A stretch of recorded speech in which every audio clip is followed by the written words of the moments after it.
This is the Fox 5 Red Zone Sports Show, presented by RC Willey. Your home, your way.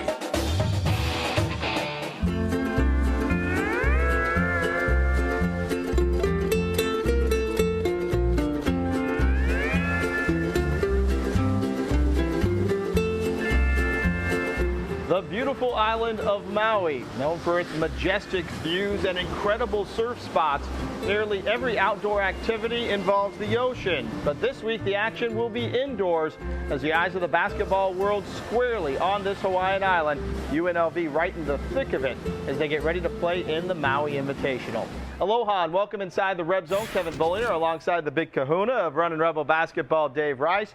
Tony Sanchez will be in our Fox 5 studios alongside Nick LaGrange a little later on to go over UNLV's football game Saturday night against San Diego State. But we want to talk some hoops right now, and not a better place to have a road trip than Maui. Well, that's fantastic. One of the truly prestigious tournaments, the Maui Invitational. We're excited to be here. Know what a tremendous challenge it is with the quality of teams, and we're going to find a lot about our team this week. There are 8 teams in this tournament. On the other side of the bracket, you have St. John's, Indiana, Vanderbilt, and Wake Forest. Kansas and Chaminade alongside UNLV and UCLA on the other side. And you talked about the fact to get maybe a gauge on how far this team has come along. These next 3 nights will pretty much tell us that. Well, we're pleased with the progress we've made. Certainly every time out this year, close scrimmage to the exhibition to the first 3 regular season games, we've gotten better every time out. We found out what our deficiencies are, we've addressed them, we've come out and we've done better. But now we're up against a very good UCLA team. We know what a challenge it'll be, but we're excited about to be here at the Maui Invitational. UNLV and UCLA tip off at 8:30 on Monday night, 8:30 Las Vegas time. A lot has changed with the Runnin' Rebel program since you last saw UCLA in that close scrimmage prior to the beginning of last season. What do you know about the Bruins as you get ready to play them? I think the first word that comes to mind is balanced. We all know how talented UCLA is. Certainly Steve Alford does a fantastic job, but you think about the interior presence of Tony Parker and Thomas Welsh. They bring Jonah Bolden off the bench. They've got a very good interior group. But then you think about the outside shooting of Bryce Alford and the experience of Isaac Hamilton, and now Holiday is playing extremely well for him as well. So it's a balanced team. You worry too much about their inside presence, you leave them open from the three-point line. You worry too much about the perimeter, the inside guys kill you. So we've got to make sure that we're balanced on the defensive end as well.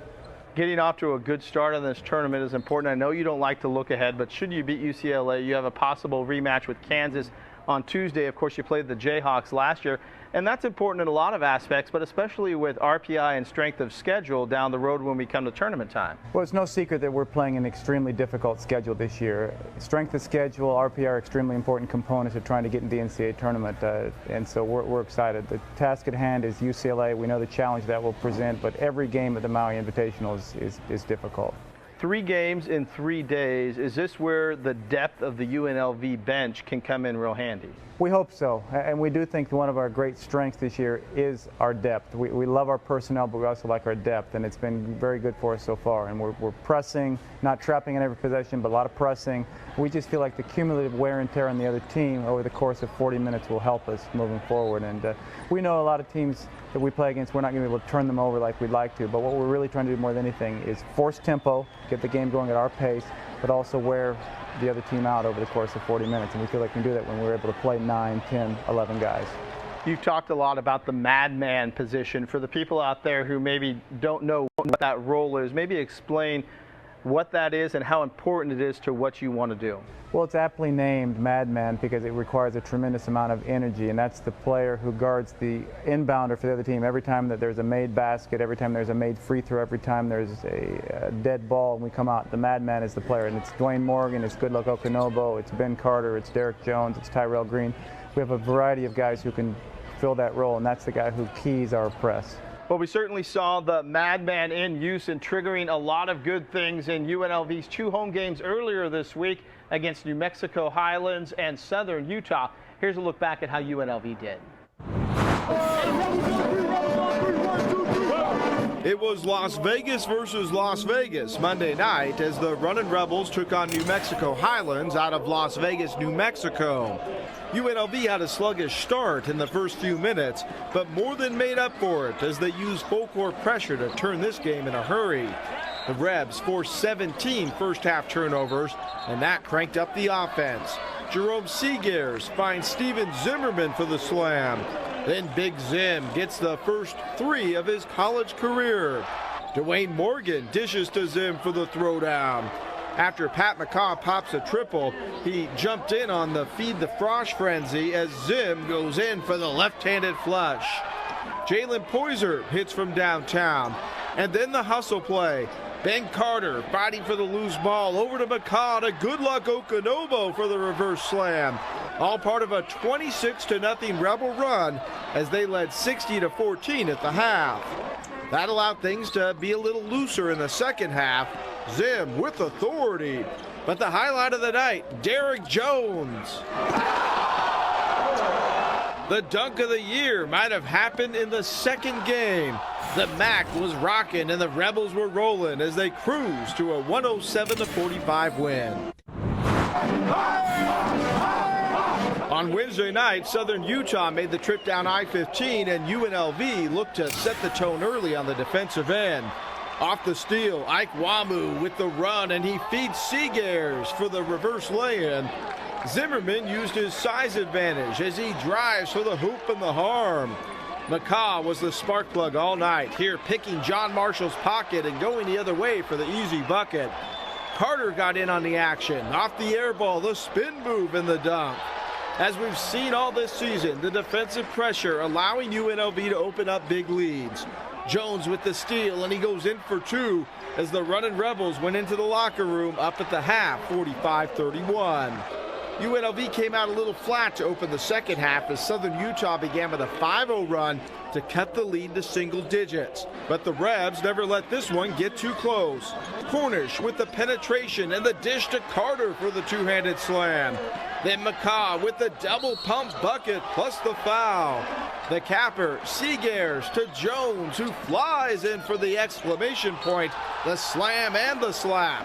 He had 19, McCaw had 24, and Zimmerman posted another double-double with 11 and 10 as UNLV's final prep game for Maui was won in convincing fashion, 84-64. Let's start with the New Mexico Highlands game on Monday night, and every team has to schedule games like this, and it was a good chance for the mojo, I guess, to get going with this Running Rebel squad. Well, one of the things we're excited about is, again, our depth.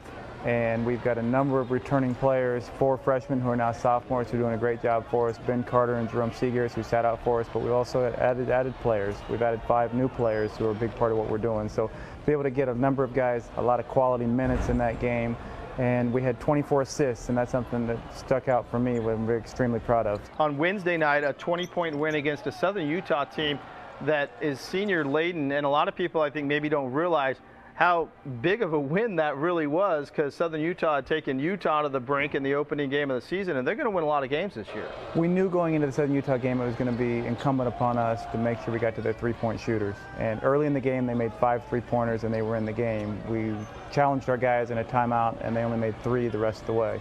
And so we were excited about the improvement that we made. We were excited about the job we did contesting shots and getting defensive rebounds and pushing the ball in transition and playing. And we got a long way to go, we know that, but we like the progress we're making. We like our team, and we like certainly the depth of our group. Getting back to the week here in Maui, as a coach, I'm sure the hard part here is balancing the business aspect of it, but also getting the team to have a little bit of fun and bond a little bit as well. Team bonding / team chemistry, whatever phrase you want to use, is extremely important for our group. And this is a group from last spring to summer to fall. This is a group that spends time together, that likes each other and competes favorably against each other in practice. And it's just such a big part of it. And obviously we're here for business. We're here to practice hard to get ready for UCLA. But at the same time, there's time for fun and team bonding, and that's what we're able to do while we're here. What are you looking to come out of this tournament? I know not in terms of wins and losses, but as you fly back out to go home to Las Vegas, what do you hope to have accomplished? We want to make the same progress that we made from the close scrimmage to the exhibition game to the first 3 regular season games. It's a long season. We want to see marked improvement. You never know until you come to a tournament like the Maui Invitational and playing against very strong teams exactly where your team is, what your deficiencies are, maybe what the things that you do extremely well. We want to continue to get better at the things we do well and get even that much better at the things that we need to work on. And so I just think it's tremendous for us for so many reasons, from recruiting to our current team, to getting ready for conference play to how great it is for our fans. We've got over 300 Runnin' Rebel fans who've made the trip and excited to be here. It's a great opportunity for us to play against the best in the country. All right, good luck, Coach, and we're looking forward to the games. We're going to be bringing you all the action from all of the Maui Invitational games on Fox 5 News throughout the week. For now, though, we're going to say aloha from Maui, and we're going to send it back after the break to our Fox 5 studios, where Tony Sanchez will be with our Nick LaGrange to go over all the football aspects of the Red Zone. Mahalo and aloha.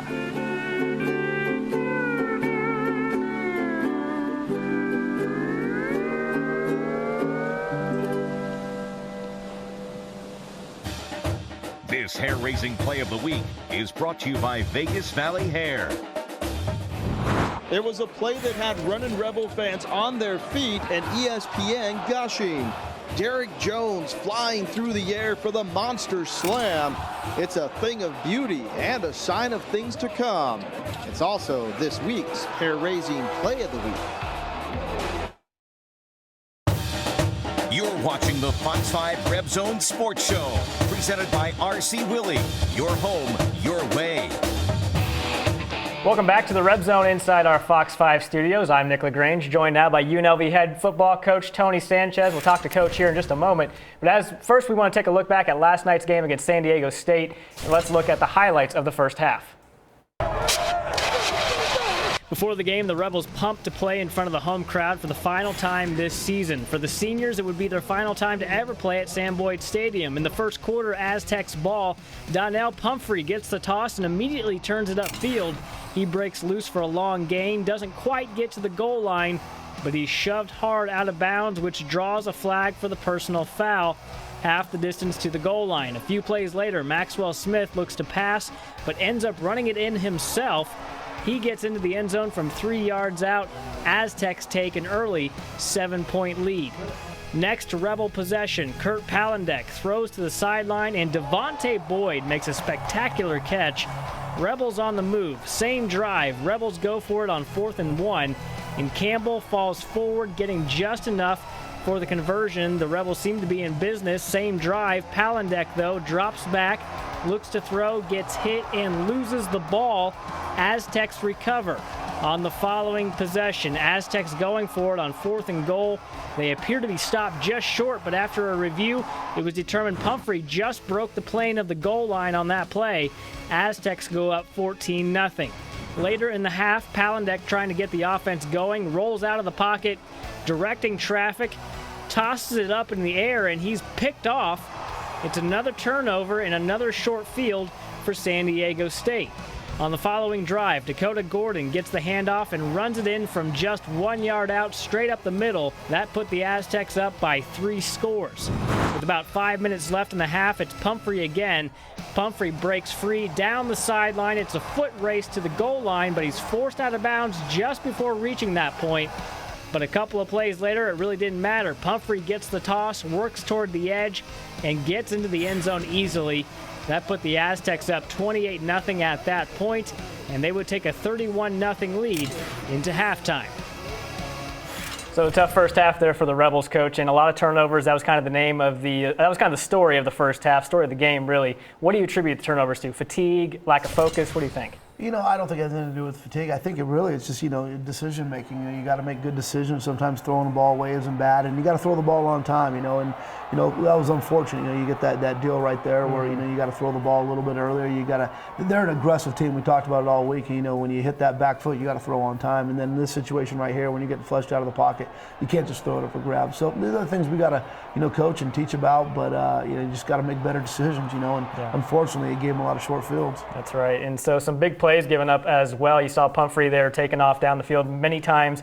Do you attribute that to the injuries? I know you guys are banged up right now. We're a little banged up. Jeremiah Vloga's out and Telo Tulele's out, and that's tough. But there's other guys, and you got to step up and make plays. And we did a decent job last night against the power in the inside run game, but we really got hurt again 2 weeks in a row with the outside run with the sweep, and a guy like Pumphrey, you give him a little bit of room, and he's gone, and we struggled with it. Yeah, and that goal line stand we saw as well, and we were talking, I kind of thought that goal line stand, had it stood the way it was, maybe a momentum shift for the Rebels for the rest of the game. Really, you guys were only down 7-0, but that turned into 14-0. What do you make of that goal line stand that was overturned?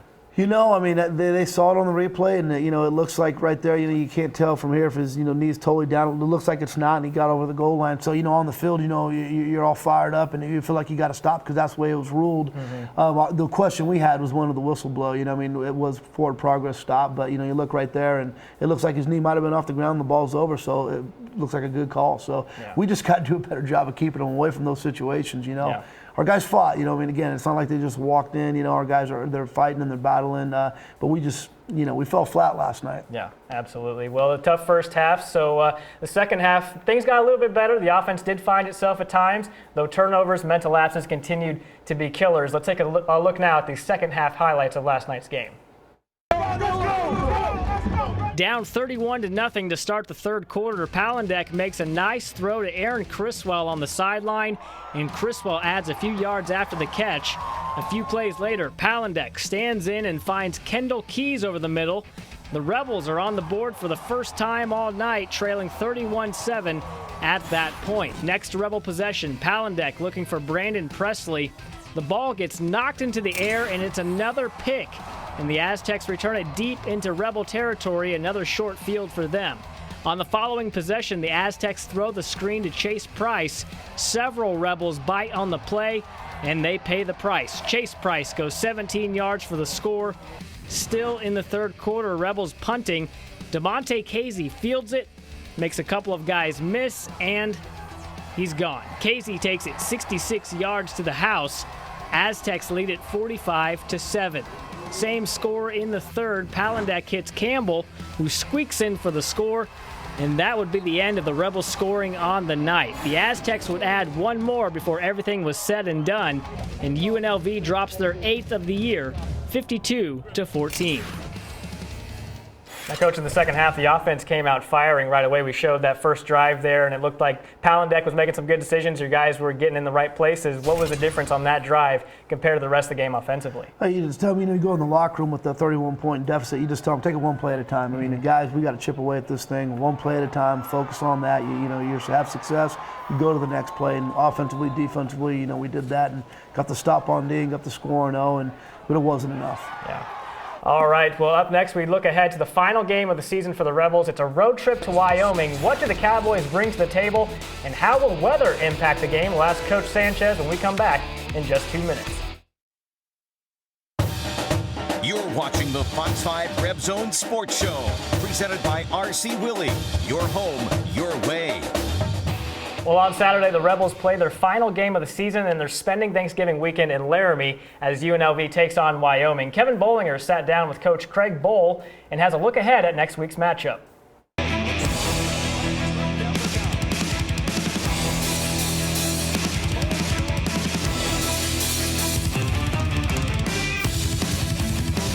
To say the season of football in Wyoming has been disappointing would be an understatement. The Cowboys came in with high expectations, but everything that could go wrong has gone wrong. And Wyoming comes into this final game of the year with only one win. These teams haven't met since 2012, and with 2 new coaching staffs in place, everything is starting from scratch, which head coach Craig Bohl says is the norm in the Mountain West. The thing that we have found in this league, in the Mountain West League, is as many time zones as there are, there's that many different style of offenses, and so that poses a lot of sleepless nights for a head coach and a defensive coordinator. Wyoming does have the advantage of having a bye last week to get in extra preparation and for rest and recovery. And boy, do they need it. The Cowboys have been hit hard by injuries in the latter half of the year. Just 3 weeks ago, 7 starters left the game with an injury on top of those players who were already out. For the second straight road game, UNLV will be dealing with elevation and cold weather conditions. Laramie isn't exactly tropical on Thanksgiving weekend, but if you ask a football coach, they'll say it's perfect. I know Coach Sanchez and many of the guys on their staff, they'll be a hard-nosed, disciplined football team, so weather really is not going to make a factor for them, and it won't for us either.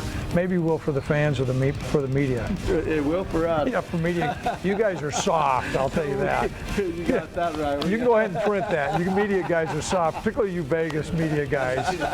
We'll have on as many layers as gravity allows, but the Rebels have taken on an attitude of any team, anywhere, anytime. We know UNLV will come out fired up, but will Wyoming for one last hurrah? Or will they just fold up and put this season behind them? Getting off to an early lead to take any life out of the Cowboys will be key. Coach Bowl isn't lying. We media guys here in Las Vegas are a little soft when it comes to weather. But what about the football team? You guys are headed there next weekend. It's going to be in the 20s. We saw that on weather.com a little bit ago. How does that affect your guys for next week? You know what? You mention it. You don't address it very much. You know, we got plenty of cold weather gear. You got heaters on the sidelines. So, like Coach said, you just got to be hard-nosed and go play football. They got to deal with it just like us. So, we'll be fine. We'll be ready to go. Absolutely. Well, we're going to toss the break right now. We'll wrap things up here in just a moment with the Rebel Plays of the Week. Stay with us. You're watching the Fox 5 Reb Zone Sports Show, presented by RC Willey. Your home, your way.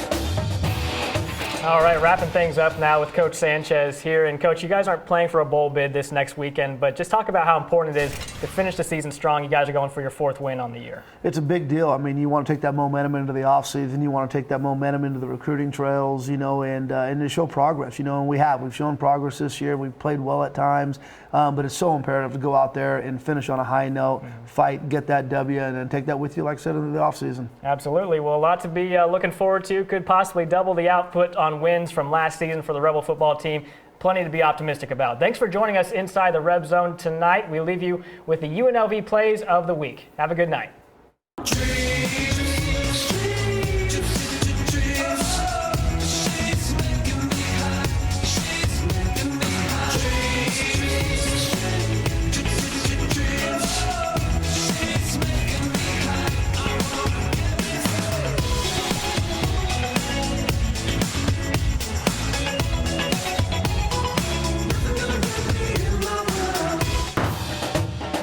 Fox 5 Reb Zone Sports Show was presented by RC Willey. Your home, your way.